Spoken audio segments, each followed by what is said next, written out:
नमस्कार, सगरमाथा प्राइम समाचारमा स्वागत छ। म पुष्पा श्री कार्की।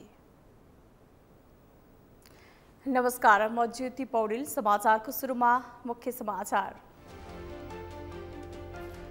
विश्वविद्यालय विधेयकप्रति सांसदहरू सशंकित। सरकारले विश्वविद्यालय खोल्ने अनुमति बाँड्न लागेको आरोप। शिक्षा विधेयक प्राथमिकताबाट बाहिरियो। राष्ट्रपति चयनमा माओवादीले राष्ट्रिय सहमति खोज्यो। मुद्दाको पुनःपाठ नआएसम्म गृहमन्त्री नियुक्त नगर्ने प्रधानमन्त्री दाहालको अडान।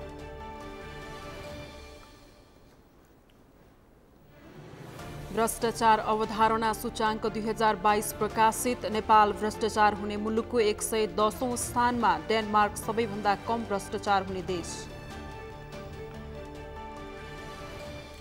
अमेरिकामा कोभिड मामिला सामान्य अवस्थामा। मे 11बाट राष्ट्रिय आपतकाल अन्त्य हुने। सार्वजनिक स्वास्थ्य आपतकाल पनि हट्ने।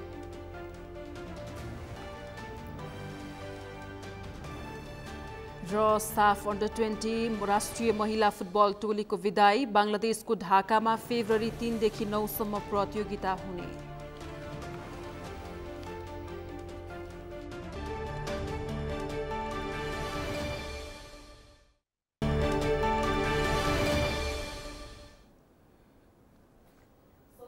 प्राइम समाचार अब विस्तारमा।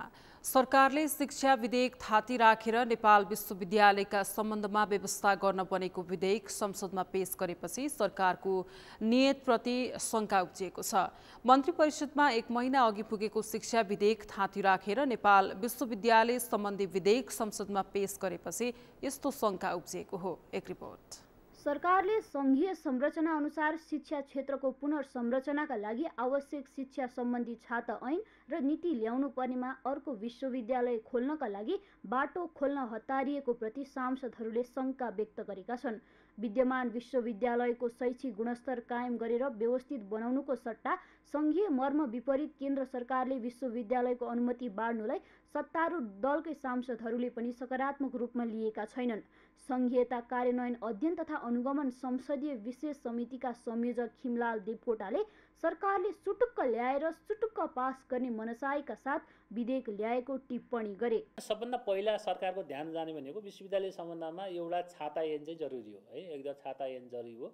अझ मेरो धारणा चाहिँ विश्वविद्यालय सम्बन्धमा एउटा छाता ऐन त जरुरी छ हैन। त्यो अझ मेरो धारणा चाहिँ अझ के हो भने त्यो भन्दा अझ समग्र शिक्षा नीति भन्यौँ नि हामीले, समग्र शिक्षा नीति। त्यहाँ चाहे त्यो विद्यालय शिक्षाको कुरा गरौँ, त्यो विद्यालय शिक्षाभित्र पनि प्राइमरी सेकेन्डरीका कुराहरू त्यहाँ पनि होला हैन हामी हैन त्यसलाई पनि हामी क्याटेगोरिकली छलफल गर्न सक्छौँ। त्यो शिक्षा नीतिभित्र हैन उच्च शिक्षाको कुराहरूमा हामी अलग्गै हामी छलफल गरेर उच्च शिक्षाभित्र चाहिँ के कति हैन अथवा कुन प्रदेशमा कुन सब्जेक्टको के कति विश्वविद्यालयहरू चाहिन्छ त्यहाँ हामी छलफल गर्न सक्छौँ हैन। त्यो छाता ऐनभित्र ल्याएर हैन अथवा शिक्षा नीतिभित्र गएर त्यसरी हामी गर्नुपर्थ्यो। हामी शिक्षा नीतिभित्र छिरेर विद्यालय शिक्षाको अलग्गै बहस हैन, उच्च शिक्षाको अलग्गै बहस, अनि प्रदेशका विश्वविद्यालयको प्रदेशले खोलिरहेछन् हैन, उनीहरूलाई है हामी केन्द्रका विश्वविद्यालय धेरै छन् र नयाँ धेरै खोल्ने होइन। किनभने स्रोत साधन हाम्रो एउटै हो कि हामीले बुझ्नुपर्ने कुरा के हो भने प्रदेशले पनि विश्वविद्यालय खोलिरहेछन्। त्यो विश्वविद्यालयलाई चाहिने जुन वित्तीय स्रोत साधन हो नि, त्यो वित्तीय स्रोत साधन कहाँबाट आउँछ त्यो पनि महत्त्वपूर्ण कुरा हो नि। प्रत्यायोजित व्यवस्थापन तथा सरकारी आश्वासन समितिका सभापति माया प्रसाद शर्माले 2028 को शिक्षा ऐन अनुसार नै चलिरहेको अवस्थामा मुख्य प्राथमिकता शिक्षा ऐन बनाउने कुरामा दिइनुपर्ने बताए। उनले मौजाद विश्वविद्यालयलाई नै प्रभावकारी बनाउनु पर्नेमा जोड दिए। नेकपा माओवादी केन्द्रका शिक्षा तथा मानव स्रोत विभागका प्रमुख समेत रहेका सभापति शर्माले संघीय संरचना अनुसार आवश्यकता अनुसारको विश्वविद्यालय सञ्चालन गर्ने अधिकार प्रदेशलाई नै दिनुपर्ने तर्क गरे। 28 सालको ऐन अनुसार शिक्षा ऐन अनुसार चलिराखेका छौँ। कतिपय बुदाहरू त 13 सालतिरका छन् हैन, 13 सालको पनि त्यहाँ हामीले चलाइराखेका छौँ र त्यो अब 13 सालमा राज्य संरचनाका हिसाबले पनि धेरै फरक आइसकेको छ। 28 सालदेखि यतातिर झन् फरक आइसकेको छ। मुख्य कुरा शिक्षा ऐन बनाउने कुरामा बढी जोड गर्नुपर्ने हो। अर्को यो विश्वविद्यालयको हिसाबले हामीले संहिता प्राप्त गरेका छौँ। शिक्षा पनि संहिता कार्यान्वयन अनुसार हुनुपर्छ। तर अहिलेको हिसाबले मौजात विश्वविद्यालयहरूलाई नै कार्यान्वयन गरेर प्रभावकारी बनाउँदाखेरि उपयुक्त हुन्छ र तिनी विकसित भइसकेपछि फेरि हाम्रा के समस्याहरू छन्, कहाँ केले सम्बोधन गर्नुपर्ने छ, त्यो विषय उठाउँदा राम्रो हुन्छ भन्ने जस्तो मलाई लाग्छ। दिगो विकास तथा सुशासन समितिका सभापति प्रकाश पन्थले सहमति विपरीत सरकारले फुत्त विश्वविद्यालय सम्बन्धी विधेयक ल्याएको बताए। यसअघि शिक्षा सम्बन्धी विधेयकमा छलफल भएका बेला अब शिक्षा सम्बन्धी छाता ऐन ल्याउने र त्यसअघि शिक्षा सम्बन्धी कुनै पनि विधेयक नल्याउने सहमति भएको उल्लेख गर्दै उनले विश्वविद्यालय विधेयक आउनुलाई आश्चर्यका रूपमा लिएको बताए। पहिलो कुरा त सङ्घीय शिक्षा सम्बन्धी सङ्घीय ऐन लिएर आएर सबै यो अहिलेको पछिल्लो शिक्षा नीतिहरूलाई चाहिँ संविधान अनुकूल बनाउने गरी संविधानको स्पिडमा चल्ने गरी लानुपर्ने स्थिति एउटा छ। त्यसको लागि सङ्घीय ऐन तुरुन्तै आवश्यक देखियो र सँगसँगै अब यो विश्वविद्यालयहरूको पनि नेपालमा व्यथिति देखियो। अहिले दर्जनभन्दा बढी विश्वविद्यालय स्थापना भइसके, गठन पनि भइसके, सञ्चालनमा पनि छन्। कतिपयमा विद्यासङ्ख्या एकदम थोरै पनि छ, 1000 पनि नभइकन 100 को हाराहारीमा पनि भएको पनि हामीले देखेका छौँ। त्यही भएर अब यो विश्वविद्यालय अहिले भर्खरै फेरि नेपाल सरकारले नेपाल विश्वविद्यालयको विधेयक पठायो अनि हामीले अघिल्लो पटक नै शिक्षा मन्त्रीसित हामीले यो बिचमा 2-3 अरू विधेयकहरूमा विश्वविद्यालय सम्बन्धी विधेयकहरूमा छलफल गर्दाखेरि नि अब कुनै पनि विधेयकहरू नल्याउने, अब अम्ब्रेला एक्ट ल्याउने, विश्वविद्यालय सम्बन्धी छाता ऐन नै ल्याउने, त्यो ऐन मार्फत जति पनि विश्वविद्यालयहरू भइरहेकालाई अब आउने सबैलाई त्यही अनुसार नै त्यसैले नियमन गर्छ। विश्वविद्यालय पछि छुट्टै विधेयकहरू चाहिँदैन भन्नेमा एउटा अन्डरस्ट्यान्डिङ छलफल परामर्श भएको पनि हो। तर फेरि अब सङ्घीय संसद सुरु हुने बित्तिकै फुत्त लाएर चाहिँ यिनीहरू नयाँ विधेयक ल्याए। सङ्घीय संरचना अनुसार शिक्षा ऐन नल्याएर विश्वविद्यालय खोल्ने अनुमति दिन विधेयक ल्याएपछि सत्ता पक्षकै सांसदहरू त्यसको आलोचनामा उत्रिएका हुन्। विधेयकको प्रस्तावनामा उल्लेखित गैर सरकारी र सार्वजनिक भन्ने शब्दावली प्रति पनि सांसदहरूले शङ्का व्यक्त गरेका छन्। शिक्षा र स्वास्थ्यको दायित्व सरकारले लिनुपर्नेमा गैर सरकारी संस्थालाई प्रवेश दिएर शिक्षाको नाममा विदेशीको हस्तक्षेप बढाउने वातावरण सिर्जना गर्ने काम सरकारबाटै भएको उनीहरूले तर्क गरेका छन्। नेपाल विश्वविद्यालय सम्बन्धी विधेयक अहिले विधायन समितिमा छलफलका क्रममा रहेको छ। नेपाली कांग्रेसका सांसद जितेन्द्र नारायण देवले नेपालका विश्वविद्यालयहरू दलीयकरणको मारमा परेको टिप्पणी गर्नुभएको छ। राष्ट्रिय सभा अन्तर्गतको विधेयक व्यवस्थापन समितिको आज बसेको बैठकमा सांसद देवले यस्तो टिप्पणी गर्नुभएको हो। उहाँले नेपाली विश्वविद्यालयहरूमा स्वायत्तताको विषय ठूलो बनेको उल्लेख गर्नुभएको छ। विश्वविद्यालयहरू दलीयकरणको मारमा पर्दा शैक्षिक गुणस्तरमा सुधार हुन नसकेको भन्दै उहाँले विश्वविद्यालयहरू दलीयकरण हुँदा विश्वविद्यालयहरूले उच्च गुणस्तरीयको शिक्षा ग्रहण गर्न नसकेको बताउनु भएको छ। सांसद देवले उच्च गुणस्तरीय शिक्षा प्राप्त नहुँदा नेपाली विश्वविद्यालयमा अध्ययनरत विद्यार्थीहरू दक्षिण एसियाली विद्यार्थीहरूसँग पनि प्रतिस्पर्धामा पछि परेको बताउनुभयो। उहाँले देशभर सरकार बाहेकका क्षेत्रबाट शिक्षा क्षेत्रमा आउने पुँजीलाई प्रोत्साहन गर्नुपर्ने पनि बताउनुभयो। या देशभित्रकै सरकार बाहेकका पुँजी जहाँ छ, सरकारी सेक्टर बाहेक पुँजी जहाँ छ, सोसाइटीमा जहाँ छ र बाहिरबाट आउन सक्ने सम्भावनाहरू जहाँ छ, त्यो पुँजीलाई चाहिँ च्यानलाइज गरेर केही इनिसिएटिभ्सहरू खडा हुन्छ, नेपाली इनिसिएटिभ्सहरू प्रेरकहरू खडा हुन्छ, त्यो चाहिँ पहल गर्छ भने त्यस्तो पहललाई नेपाल सरकारले इन्करेज गर्नुपर्छ, तर डिस्करेज गर्नु हुँदैन। समितिको बैठकमा नेकपा माओवादी केन्द्रकी राष्ट्रिय सभा सांसद गंगा कुमारी बेलवासीले शिक्षामा सार्क राष्ट्रहरूमध्ये नेपाललाई आकर्षणको केन्द्र बनाउनु पर्नेमा जोड दिनुभयो। उहाँले विद्यार्थीहरूमा सानैदेखि विदेश पढ्न जाने मानसिकता विकास भइरहेको भन्दै त्यसलाई रोक्ने गरी अघि बढ्नुपर्ने पनि बताउनुभयो। निर्वाचन आयोगले सोमबार राष्ट्रपति र उपराष्ट्रपतिको चुनावको मिति घोषणा गर्यो, तर निर्वाचन ऐनको व्यवस्था अनुसार राष्ट्रपतिको कार्यकाल सकिनु 1 महिना अगावै निर्वाचन भइसक्नु पर्ने भए पनि त्यसो भने नहुने भएको छ। निर्वाचन आयोगले कानुनमा नटेकी चुनावको मिति तोकेको विज्ञको बुझाइ छ। निर्वाचन आयोगले भने संविधानको मर्म अनुसार नै निर्वाचनको मिति घोषणा गरेको बताएको छ, तर संविधान र कानुनमा राष्ट्रपति र उपराष्ट्रपतिको चुनाव को विषय बाजिएको विज्ञको तर्क छ। यसुदा भण्डारीको रिपोर्ट। निर्वाचन आयोगले राष्ट्रपतिको निर्वाचन फागुन 25 तथा उपराष्ट्रपतिको चैत्र 3 मा गर्ने गरी मिति घोषणा गरेको छ। राष्ट्रपति विद्यादेवी भण्डारीको 5 वर्षे कार्यकाल फागुन 29 मा सकिँदैछ भने उपराष्ट्रपति नन्दबहादुर पुनको कार्यकाल चैत 3 मा सकिँदैछ। त्यसैले नयाँ सरकार गठनसँगै नयाँ राष्ट्रपति र उपराष्ट्रपतिको पदका लागि निर्वाचन आयोगले चुनावको मिति तय गरेको हो। तर आयोगले घोषणा गरेको निर्वाचनको मिति कानुन बमोजिम नभएको विज्ञको तर्क छ। राष्ट्रपति तथा उपराष्ट्रपति निर्वाचन सम्बन्धी ऐन 2074 को दफा 4 र 5 मा राष्ट्रपति र उपराष्ट्रपतिको निर्वाचन बहालको पदावधि सकिनुभन्दा कम्तीमा 1 महिना अघि हुनुपर्ने व्यवस्था छ। तर आयोगले कानुनलाई आधार मानेर निर्वाचनको मिति नतोकेको संविधानविदको तर्क छ। कार्यकाल चाहिँ 5 वर्षको हुनेछ भने 1 महिना अगाडि नै निर्वाचन गर्न सक्ने संसदले चाहिँ विचार पुर्याएर विवेक पुर्याएर उसले ऐन ल्याएको छ। तर आयोगले फागुनको 25 गते जुन चाहिँ अबको नयाँ राष्ट्रपतिको निर्वाचन हुने भनेर भनिरहेको छ भने अहिलेको राष्ट्रपतिको निर्वाचन भएको मितिले फागुनको 29 सम्म कार्यकाल छ भनेपछि आयोगले संविधान अन्तर्गत हेर्नुहुन्छ भने कार्यकाल 29 गते नै सकिन्छ अनि 29 गते नै नयाँ राष्ट्रपतिलाई चाहिँ पदभार ग्रहण गर्ने, पुरानो राष्ट्रपतिलाई विदाई गर्न सक्ने त्यो ठाउँ पनि देखिन्छ। एकातर्फ त्यो देखिन्छ। आयोगले जुन चाहिँ कानुन अनुसार गरेन भन्दाखेरि कानुन अनुसार चाहिँ 1 महिना अगाडि निर्वाचनको तिथि मिति तोकेको अवस्था देखिएन।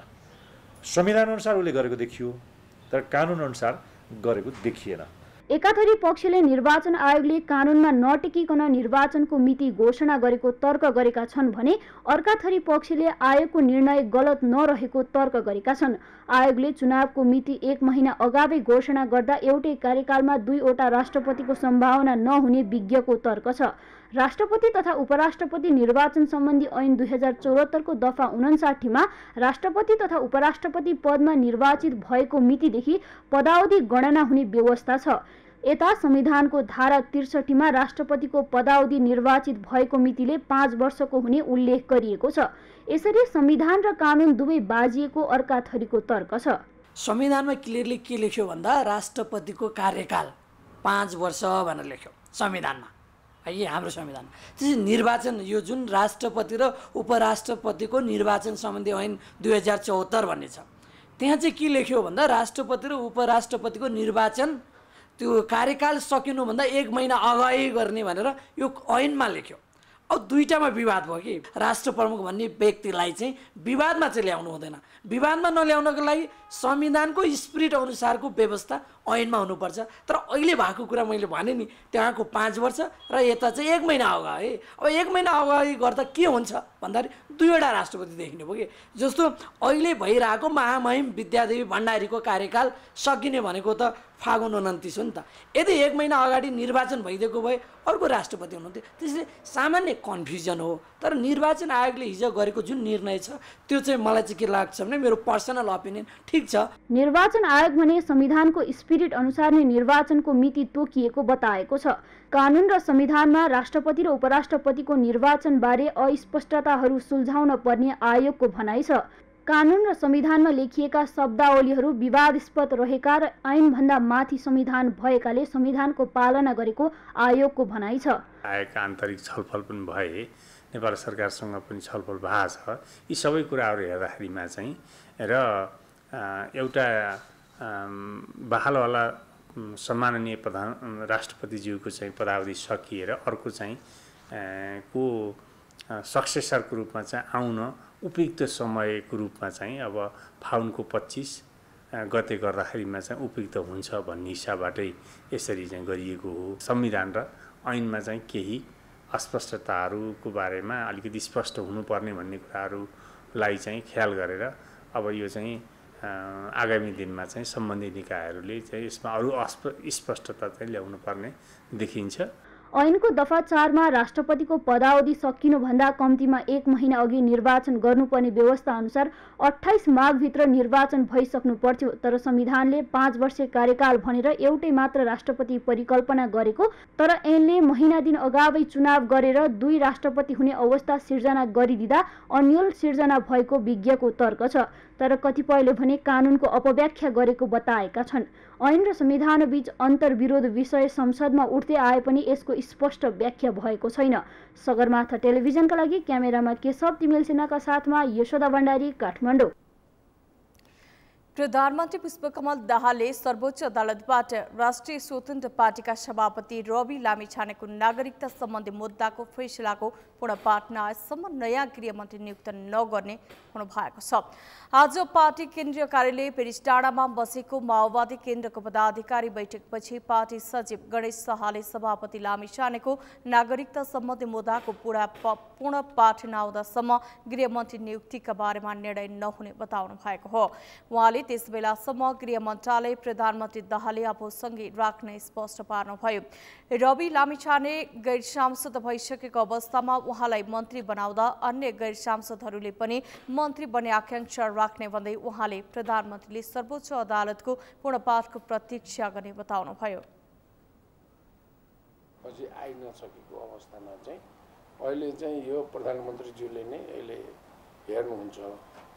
अहिले चाहिँ भनौँ न जुन किसिमको अब रवि लामिछानेजीको माथि भनौँ न सर्वोच्चको निर्णयको पूर्णपाठ नआइसकेको अझै खालि अझै के छ भने अहिले नै अब उहाँले सांसद रहनु भएन, त्यसैले गैर सांसदलाई मन्त्री बनाउँदाखेरि अरू पनि गैर सांसदहरूको मन्त्री बन्ने इच्छाहरू व्यक्त हुनसक्छ। त्यसैले अहिले उहाँहरूको पूर्णपाठ नहुन्जेलसम्म अहिले गृह मन्त्रालय चाहिँ प्रधानमन्त्रीजीले आफै हेर्नुहुन्छ। सचिव शाहले माओवादी केन्द्रले राष्ट्रपतिको उम्मेदवारमा राष्ट्रिय सहमति खोजेको बताउनुभयो। उहाँले संविधानको मर्म र भावनालाई पूरा गर्ने विश्वसनीय व्यक्तिलाई राष्ट्रपति बनाउन पार्टीले क्रियाशीलता अगाडि बढाएको स्पष्ट पार्नुभयो। राष्ट्रपतिको बारेमा अहिले त राष्ट्रपतिको उपराष्ट्रपतिको निर्वाचनको मिति पनि घोषणा भइसकेको अवस्थामा हाम्रो के छ भने अहिलेको राष्ट्रपति चाहिँ अलिकता संविधानको मर्म र भावनालाई पुरा गर्ने अलिकता हुन्छ नि क्रेडिबल मान्छे व्यक्ति चाहिँ जसलाई कि राष्ट्रले पत्याएको होस् त्यस्तो राष्ट्रिय सहमतिको व्यक्तित्व चाहिँ खोजेर चाहिँ उहाँलाई चाहिँ राष्ट्रपतिको उम्मेदवार बनाउनुमा चाहिँ नेकपा माओवादी चाहिँ आफ्नो अग्रसरता र क्रियाशीलता अगाडि बढाएको छ। पदाधिकारी बैठकमा नेताहरूले कार्यविभाजन गर्दै 3 महिने कार्यक्रम लिएर जानुपर्ने सुझाव दिएको शाहले जानकारी दिनुभयो। माओवादी केन्द्रले बुधबार दिउँसो 1 बजे स्थायी कमिटीको बैठक बोलाएको छ। स्थायी कमिटीको बैठकले पार्टी संगठनका सम्बन्धमा ठोस निर्णय गर्नेछ।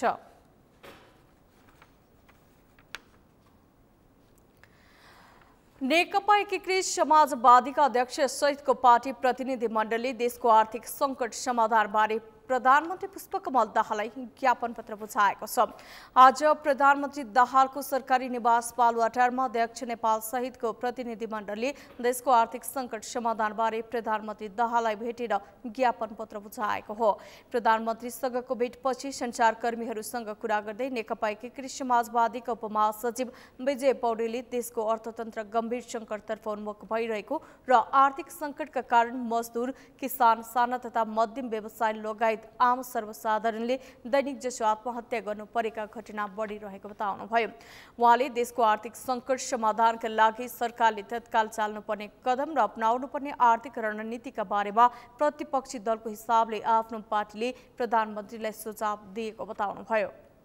देशको आर्थिक सङ्कट समाधानबारे ज्ञापन पत्र।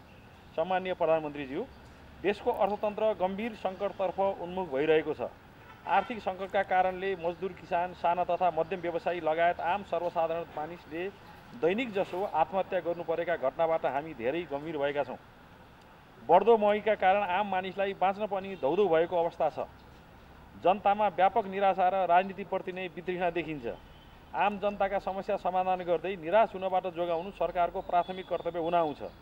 देशको आर्थिक सङ्कट समाधानका लागि सरकारले तत्काल चाल्नुपर्ने कदम र अपनाउनु पर्ने आर्थिक रणनीतिका बारेमा प्रतिपक्षी दलको हिसाबले गम्भीर जिम्मेवारी बोध गर्दै यो ज्ञापन पत्र प्रस्तुत गरेका छौँ। यस ज्ञापन पत्रमा उल्लेख गरिएका विषयलाई सरकारले गम्भीरता साथ ल्याओस् र देशको आर्थिक सङ्कट समाधानका लागि आवश्यक व्यवस्था गरोस् भन्ने विषयमा जोड दिन चाहन्छौँ। धन्यवाद। माधव कुमार नेपाल, अध्यक्ष नेपाल कम्युनिस्ट पार्टी एकीकृत समाजवादी।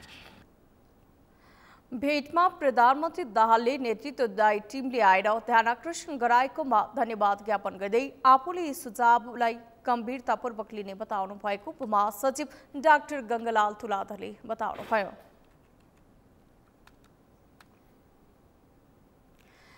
स्वास्थ्य तथा जनसङ्ख्या मन्त्री पदम गिरीले औषधि व्यवस्था विभागको अनुगमन गरेका छन्। आज विभागको अनुगमनपछि उनले बजारमा देखिएका गुणस्तरहीन औषधि परीक्षणको दायरा बढाउन निर्देशन दिएका छन्। त्यस्तै विभागको समस्या समाधानमा पहल गर्ने बताउँदै कुनै स्वार्थमा नलागी काम गर्न गिरीले विभागलाई आग्रह गरेका छन्। अभिषेक सुनारको रिपोर्ट। स्वास्थ्य तथा जनसङ्ख्या मन्त्री पदम गिरीले कुनै पनि बहानामा आम नागरिकको स्वास्थ्यमा खेलबाड गर्न नहुने बताएका छन्।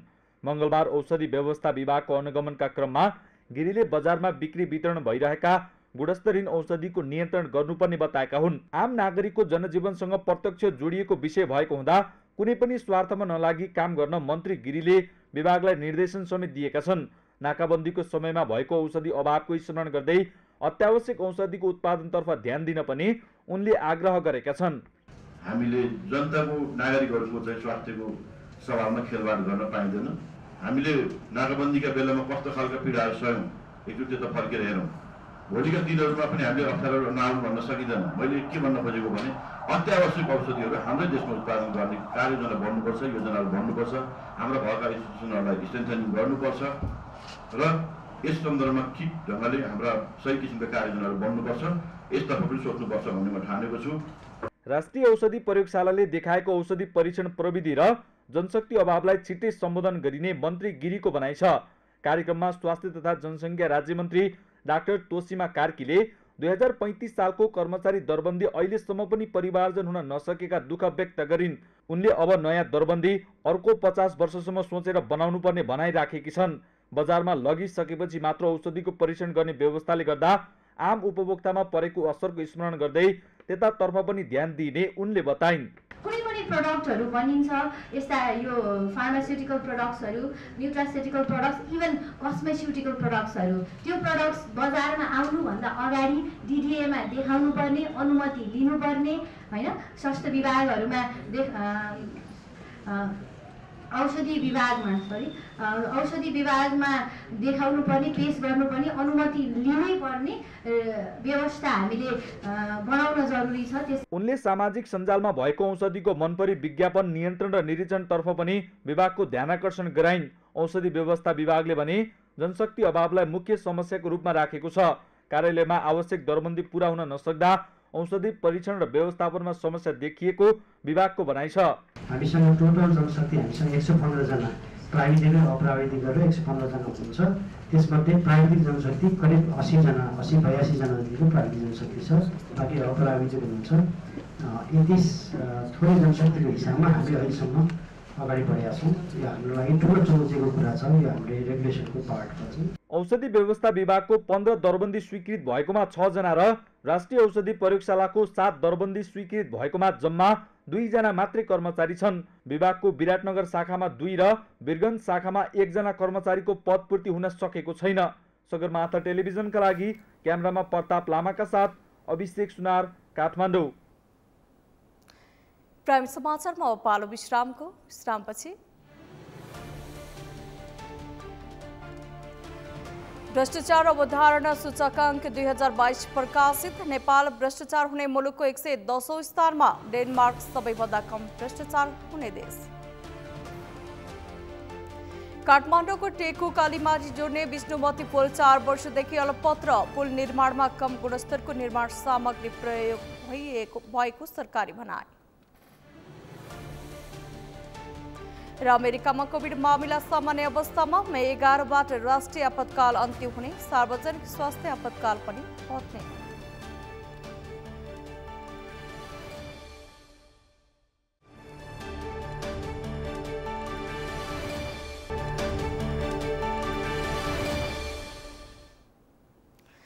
विश्रामपछि प्राइम समाचारमा पुनः स्वागत छ। अब बाँकी समाचार।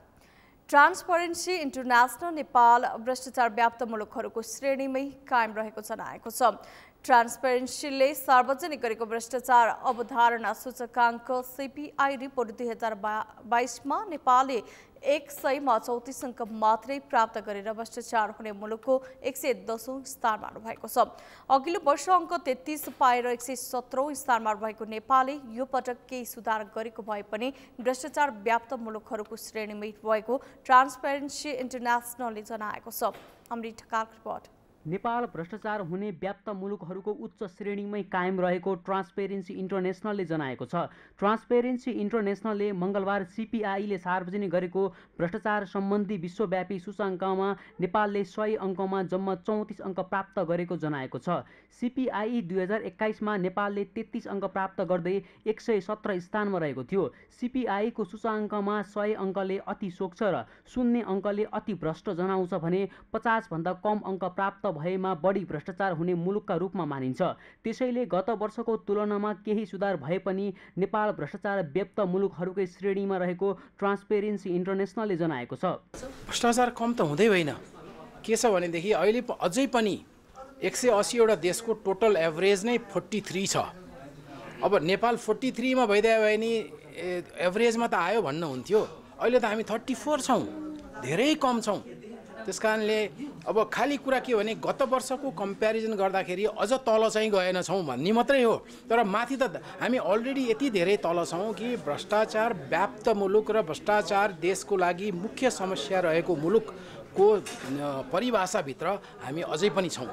सन् 2022मा विश्व bank, world economics forum, global insight, Bertelsmann foundation, world justice project र VDEM सहित 6 वटा संस्थाद्वारा प्रकाशित सर्वेक्षणलाई CPI 2022 को आधारमा मानिएको छ। विभिन्न 6 संस्थाहरूले सर्वेक्षणहरूमा सरकारद्वारा सार्वजनिक पदाधिकारीहरूको काम कारबाहीको निगरानी, सार्वजनिक सेवा, कर भुक्तानी, ठेक्कापट्टा, आयात निर्यातमा घुस र न्यायिक निर्णयमा हुने भ्रष्टाचार, पदको दुरुपयोगमा सार्वजनिक पदाधिकारीहरूमाथि कतिको कारबाही हुन्छ र सरकारको भ्रष्टाचार नियन्त्रणको प्रयास कतिको सफल छ, न्यायालय, संसद र सुरक्षा निकायका प्रतिनिधिहरूद्वारा निजी स्वार्थका लागि सार्वजनिक पदको दुरुपयोग विषयमा सर्वेक्षण भएको हो। नेपाल धेरै संस्थाहरूमा चाहिँ सदस्य राष्ट्र छ र त्यो सदस्य राष्ट्र भएको कारणले त्यो संस्थाहरूको नियमलाई चाहिँ मान दिनु पर्यो।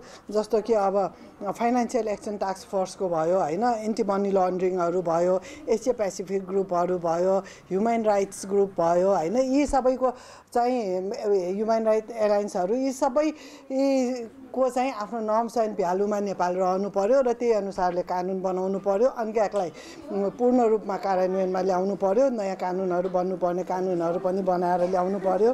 अर्को कुरा आर्थिक अनियमितताहरू जुन छ, आर्थिक अनुशासनहीनता भयो होइन, यसलाई चाहिँ कन्ट्रोल गर्नुपर्ने हुन्छ र बेरोजगार व्यवस्थापन, रकमान्तर गर्ने, पेस्की फरछोड नियमित असुलपट गर्नुपर्ने लाई चाहिँ गर्नु पर्यो र यसले गर्दाखेरि सरकारप्रति जनविश्वास चाहिँ बढ्नेछ।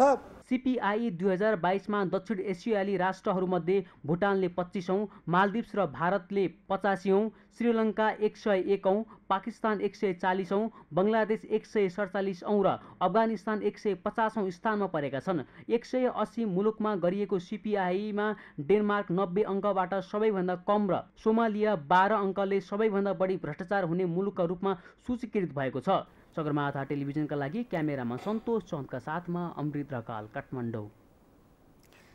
ट्रान्सपेरेन्सी इन्टरनेसनल नेपालले नेपाल भ्रष्टाचार व्याप्त मुलुकहरूको श्रेणीमै कायम रहेको रिपोर्ट सार्वजनिक गरेको छ।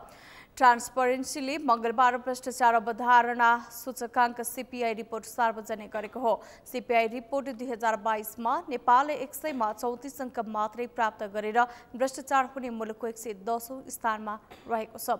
यसै सन्दर्भमा आजको सगरमाथा जनबोलीमा हामीले आम सर्वसाधारणलाई सोधेका थियौँ, भ्रष्टाचार नियन्त्रणका लागि कसको भूमिका के हुनु पर्ला? हेरौँ उनीहरूको भनाइ उनीहरूकै शैलीमा।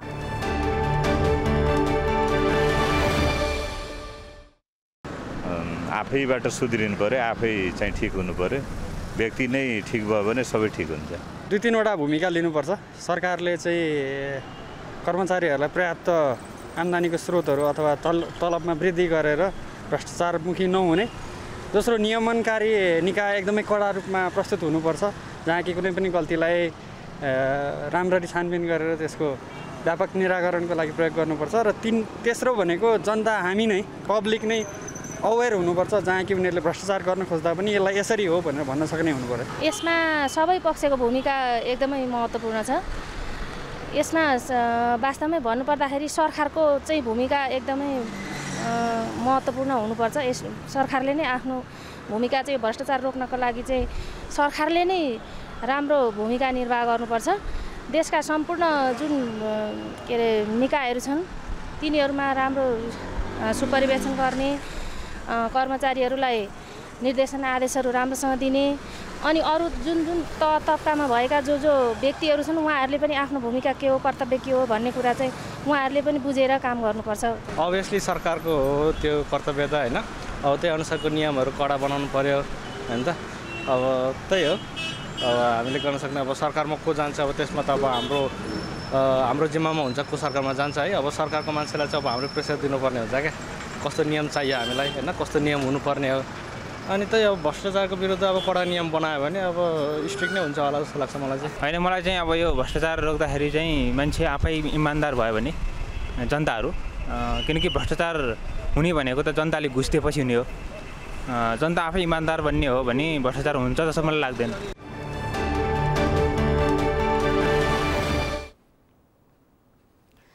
विक्रम सम्वत 2075 सालमा निर्माण भएको टेकु कालीमाटी जोड्ने विष्णुमती पुल हालसम्म पनि सञ्चालनमा आउन सकेको छैन।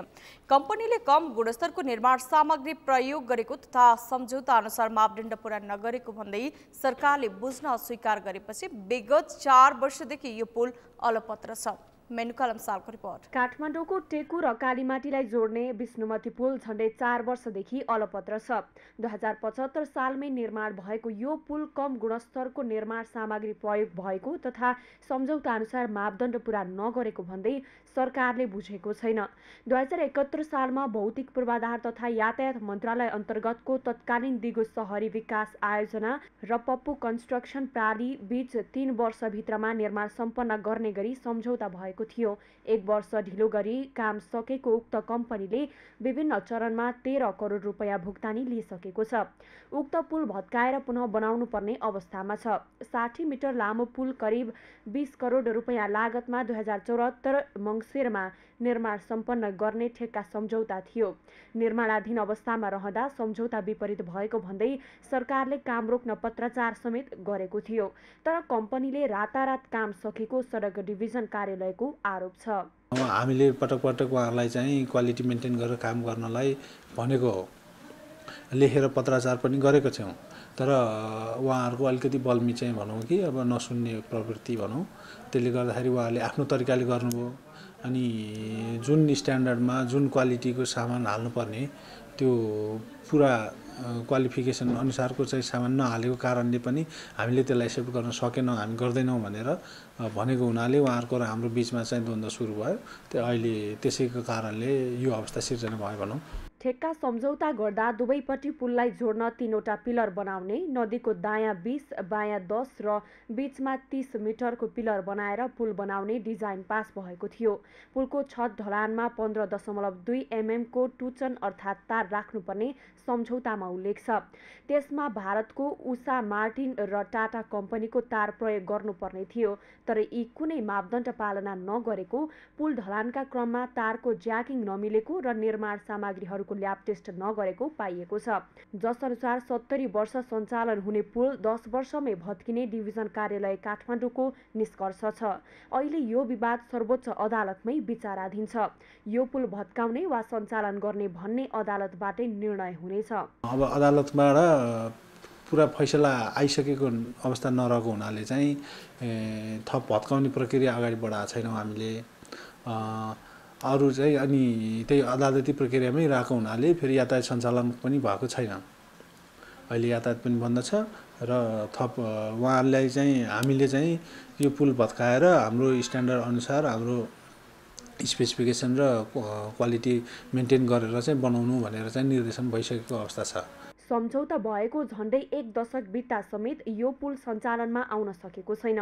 मुलुकमा विकास निर्माणको काममा निर्माण कम्पनीको मनोमानीले यस्ता थुप्रै योजनाहरू अलपत्र पर्ने गरेका छन्। तसर्थ सम्बन्धित निकायले खबरदारी गर्न आवश्यक छ। सगरमाथा टेलिभिजनका लागि क्यामेरामा लिम्बहादुर खत्रीका साथमा मेनुका लम्साल, काठमाडौँ। सिंहदरबारको पूर्वी गेट अगाडिको सडक हिलामे भएको छ। सिंहदरबारको ट्याङ्की सफा गर्ने क्रममा सडकमा पानी छोड्दा सर्वसाधारण र यात्रुलाई शास्ति खेप्नु परेको छ। आज दिउँसो करिब 3 बजेतिर हिलामे भएको सडकको हिलो र पानीको व्यवस्थापनतर्फ चासो नदिँदा दुर्घटनाको खतरा बढेको छ। अभिषेक सुनारको रिपोर्ट। देशको सम्पूर्ण काम कारबाही हुने र महत्त्वपूर्ण मन्त्रालयहरू रहेको सिंहदरबारको पूर्वी गेट अघि आज दिनैभरि हिलामे रह्यो। दिउँसो करिब 3 बजेतिर सिंहदरबारको पानी ट्याङ्की खाली गर्ने क्रममा यो सडकमा पानी छाडिएको थियो, तर अझैसम्म यो पानीको यो हिलोको व्यवस्थापन गरिएको छैन, जसका कारण यो बाटो हुँदै यात्रा गर्ने सर्वसाधारण यात्रु र यहाँका स्थानीय निकै शास्ति खेप्नु परेको छ।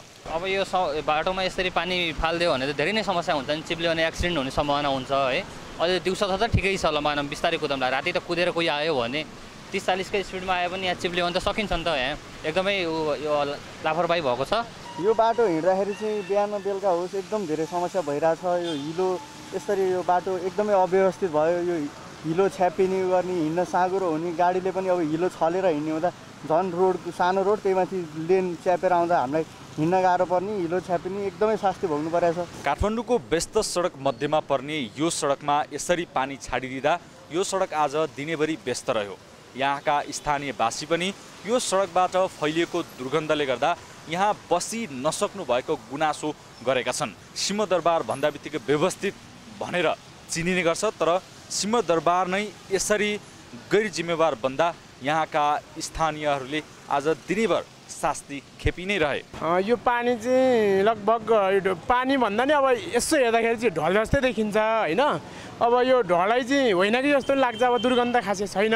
यो सिंहदरबारको यहाँ बोर्डिङ छ, यो बोर्डिङलाई चाहिँ उनीहरूले सफा गर्दाखेरि यो ढल जाम भएको हिसाबले सबै सडकभरि जलमग्न अवस्थामा छ र यहाँ अब मोटरसाइकल गाडीहरू चलाउन पनि एकदम गाह्रो भइरहेको छ। र जब विशेष गरी मोटरसाइकललाई गाडीहरूले पानी छापेर चाहिँ एकदम बिजोग भएको छ। अब समस्या यहाँ हेर्नु यस्तो छ, बाटो बिहानदेखि भएको छैन, केही सरसफाइ छैन, यस्तो दुर्गन्ध फैलिरहेछ। बिहानदेखि केही भएकै छैन। हेर्नु त यहाँ दुर्गन्ध कति छ, मान्छे कतिजना लडिसक्यो, केही भएकै छैन अहिलेसम्म। बिहानदेखि यस्तै छ। हेर्नु यहाँ एकदम जाम पनि जाम भइरहेछ, अहिलेसम्म केही पनि छैन। यहाँ आएको ट्राफिकहरू पनि छैन, एकदम गाह्रो भयो क्या यहाँ मलाई मात्रै समस्या होइन कि हामी जति पनि यहाँ अनामनगरवासी लगायत हामीलाई मात्रै होइन कि यहाँ जति पनि आवाज जावत गर्नुहुन्छ, यहाँदेखि अब जति पनि यताउति गर्नुहुन्छ मानिसहरू, उहाँहरूलाई पनि धेरै इफेक्ट गर्छ। यदि होइन कुनै पनि मान्छे अब केही गरी अब स्पिडमा आइरहेको छ भने उहाँहरूलाई अब एक्सिडेन्टहरू हुने गर्छ। दिउँसो करिब 3 बजे यो सडकमा पानी छाडिएको थियो। त्यसपश्चात यो सडक हिलामे भएर ढल छाडे जस्तै भएको छ।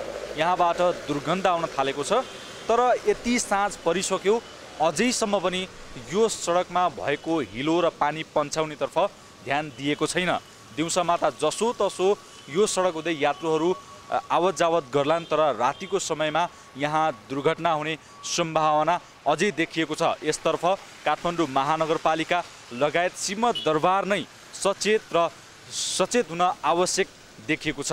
सगरमाथा टेलिभिजनका लागि क्यामेरामा लिम्बहादुर खत्रीका साथ अभिषेक सुनार, काठमाडौँ सिंहदरबार। संस्कृति, पर्यटन तथा नागरिक उड्डयन मन्त्री सुदन किरातीले सफा पशुपति पवित्र पशुपति नारासहित 1 महिनाभित्र पशुपति क्षेत्र सफा गर्न निर्देशन दिनुभएको छ। आज पशुपति क्षेत्र विकास कोषको अनुगमनका क्रममा विकास कोषका कर्मचारीहरूलाई सफा पशुपति पवित्र पशुपति नारासहित 1 महिनाभित्र पशुपति क्षेत्र सफा गर्न निर्देशन दिनुभएको हो। उहाँले पशुपति क्षेत्र असाध्यै फोहोर रहेकाले सबैभन्दा पहिलो प्राथमिकता दिएर पशुपति सफा गर्न गर्न आग्रह गर्नुभएको छ। उहाँले पशुपति परिसरमा रहेका शौचालय एकदमै फोहोर भएको भन्दै शौचालयको सरसफाइमा विशेष ध्यान दिन आग्रह गर्नुभएको छ। उहाँले पशुपति क्षेत्र विकास कोषले पशुपति विकासका लागि गर्ने कामको तत्कालीन, अल्पकालीन र दीर्घकालीन क्यालेन्डर बनाउन आग्रह गर्नुभएको छ। उहाँले मन्त्रालयले क्यालेन्डर अनुसार काम भए नभएको आवश्यकता अनुसार अनुगमन गर्ने पनि बताउनुभयो। मन्त्री किरातीले पशुपति जस्तो पवित्र स्थानमा बसेर अपवित्र काम गर्नेलाई दण्डित गर्ने चेतावनी समेत दिनुभयो। हामीले आजभन्दा 500 वर्ष अगाडिको नै हाम्रो पशुपति धाम आदि सोच्दै हो भने त ठिकै छ, तर युग त हेर्नुहोस् धेरै अगाडि बढिसक्यो। युग धेरै अगाडि बढिसकेको छ। त्यसकारणले हामीलाई पर्खिँदैन। बागमतीमा पानी मात्रै बगेको छैन, तपाईँको जिन्दगानी पनि बग्दैछ। पशुपतिमा अपवित्र कुरा सुनिन्छ। अब यो म यही हो त्यही हो भन्दिनँ है।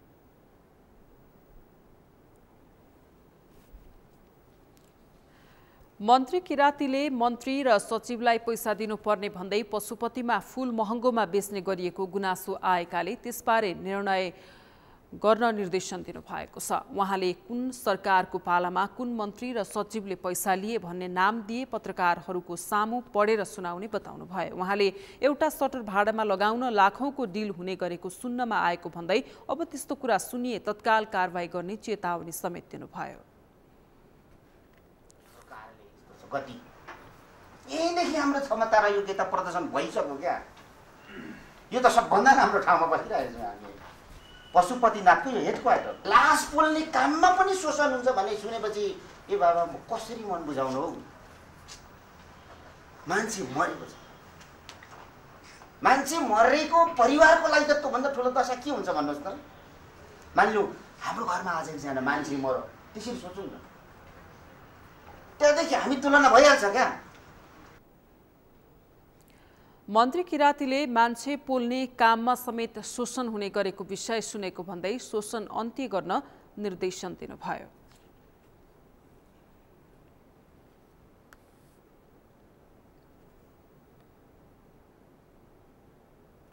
सगरमाथा प्राइम समाचारमा पुनः पालो विश्रामको। विश्रामपछि अमेरिकामा कोभिड मामिला सामान्य अवस्थामा मे 11बाट राष्ट्रिय आपतकाल अन्त्य हुने, सार्वजनिक स्वास्थ्य आपतकाल पनि हट्ने।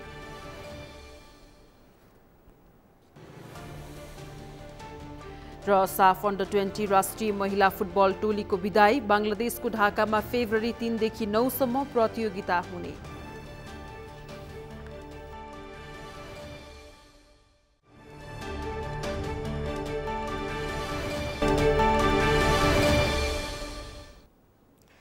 प्राइम समाचारमा अब पालो अर्थ समाचारको।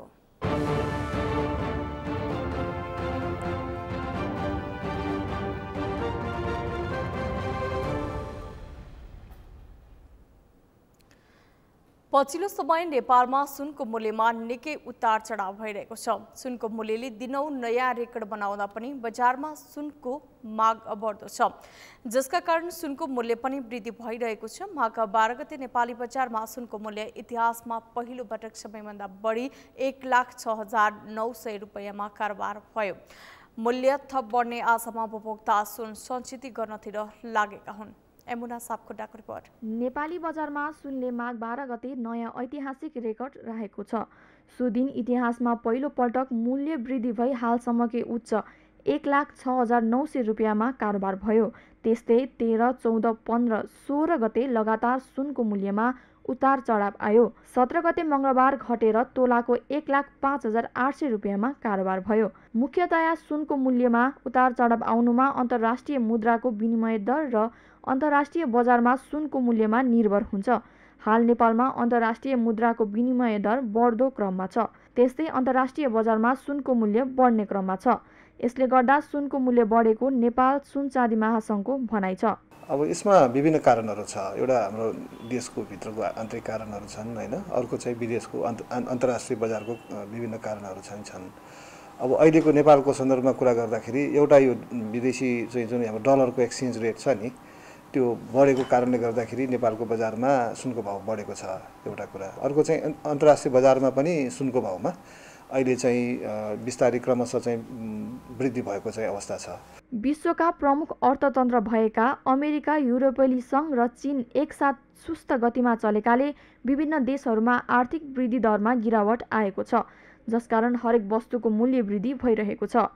सम्पत्ति सुरक्षाको सबैभन्दा राम्रो लगानी सुन नै मानिन्छ, त्यसकारण सुनमा धेरै लगानी गरिरहेको विश्लेषण गरिएको छ। नेपालको सन्दर्भमा विवाहको लगन हुने महिनामा सुनको माग बढी हुने हुँदा मूल्य पनि वृद्धि हुन्छ, तर यो महिनामा सुनको मूल्यमा गिरावट नआएको महासङ्घको भनाइ छ। धेरै ठुलो परिमाणको डिमान्ड चाहिँ बजारमा आइसकेपछि त्यसले सुनको मूल्यलाई बढाउँछ। अर्को कुरा चाहिँ फेरि यो मन्दीको पनि छ।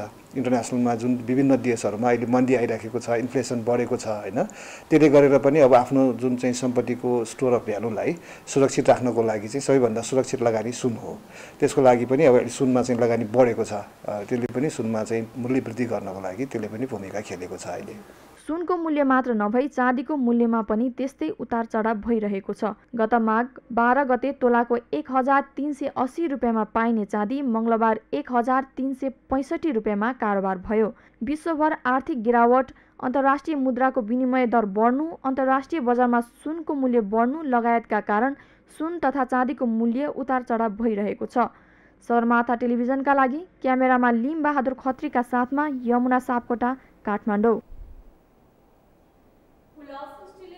मुख्य 100 लखपति अफर ल्याएको छ। यो योजना यही माघ 15 गतेदेखि चैत 15 गतेसम्म न्यूनतम 3 बन्डल हुलास रङ्गीन जस्ता पाता खरिदमा उपलब्ध हुने कम्पनीले जनाएको छ।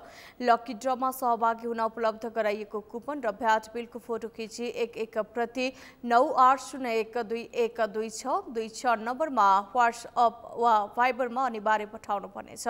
एउटा भ्याट बिल र कुपन एकपटक मात्रै समावेश गर्न पाइने कम्पनीले जनाएको छ। पुरस्कार प्राप्त गरेका कुपनहरू बाहेक यस योजना अन्तर्गत पठाइएका कुपनहरू योजना अवधिभर हरेक लकी ड्रमा समावेश गरिने कम्पनीले जनाएको छ। यो योजनामा सहभागी हुन उल्लास जस्ता पाताको आधिकारिक डिलर, शाखा कार्यालय, डिपो तथा विक्रेताबाट मात्र खरिद गर्नुपर्नेछ।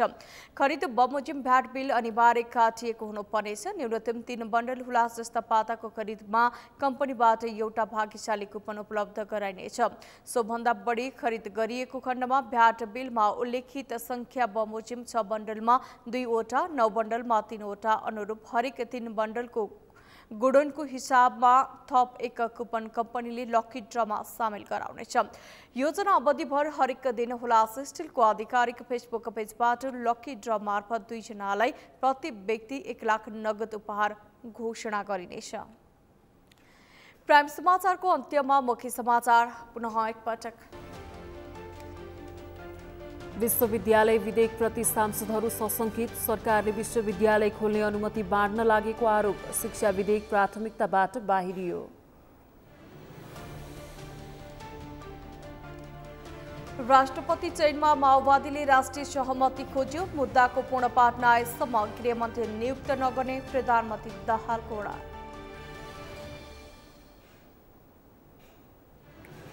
भ्रष्टाचार अवधारणा सूचाङ्क 2022 प्रकाशित, नेपाल भ्रष्टाचार हुने मुलुकको 110औं स्थानमा, डेनमार्क सबैभन्दा कम भ्रष्टाचार हुने देश।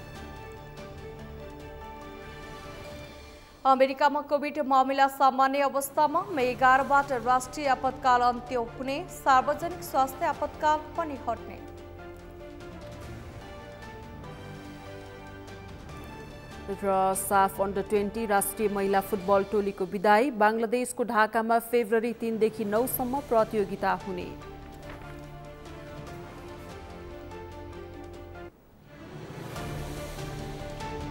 हौस् त सगरमाथा प्राइम समाचार अहिलेलाई सकियो। तपाईँ समाचार बुलेटिनका साथै सगरमाथा टेलिभिजनका सम्पूर्ण कार्यक्रम www.sagarmatha.tv मा पनि पढ्न र हेर्न सक्नुहुनेछ।